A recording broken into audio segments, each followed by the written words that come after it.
21শে August grenade হামলার মামলার ঘটনায় হাইকোর্টের রায় আজ। এ বিষয়ে বিস্তারিত জানাতে আমাদের সাথে হাইকোর্ট থেকে সরাসরি যুক্ত হচ্ছেন সহকর্মী দাউদ খান। দাউদ, রায়ের ঘোষণা কখন আর সর্বশেষ কি তথ্য আছে এই বিষয়ে আপনার কাছে বিস্তারিত জানাবেন। শুনুন, 21শে আগস্ট গ্রেনেড হামলা মামলার যে বহুল আলোচিত যে রায়, তার ডেট রেফারেন্স এবং একই সাথে আপিলের যে শুনানি রয়েছে আসামিদের, সেই রায়টি আজকে হাইকোর্টে হতে যাচ্ছে। সুতরাং আজকে আসলে ভাগ্য নির্ধারণ হবে যে বিচারিক আদালতে যে রায় দেওয়া হয়েছিল সেই রায়ের পরিপ্রেক্ষিতে যে আসামিরা দণ্ডপ্রাপ্ত হয়েছিল, অর্থাৎ 19 জন আসামি ফাঁসির দণ্ডপ্রাপ্ত হয়েছিল।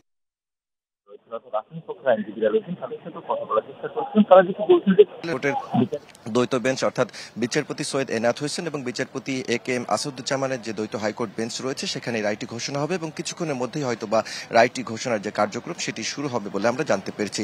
সুতরাং কিছুক্ষণ আগে আমরা যারা আইনজীবীরা রয়েছেন, অর্থাৎ আসামি পক্ষের আইনজীবীরা রয়েছেন, তাদের সাথেও কথা বলার চেষ্টা করেছিলাম। তারা যেটি বলতে হয়েছিল সেই রায় গ্রেনেড হামলা মামলার সাথে যে সকল বিএনপি নেতা কর্মীর নাম এসেছে, অর্থাৎ বিএনপি নেতা লুৎফুজ্জামান বাবর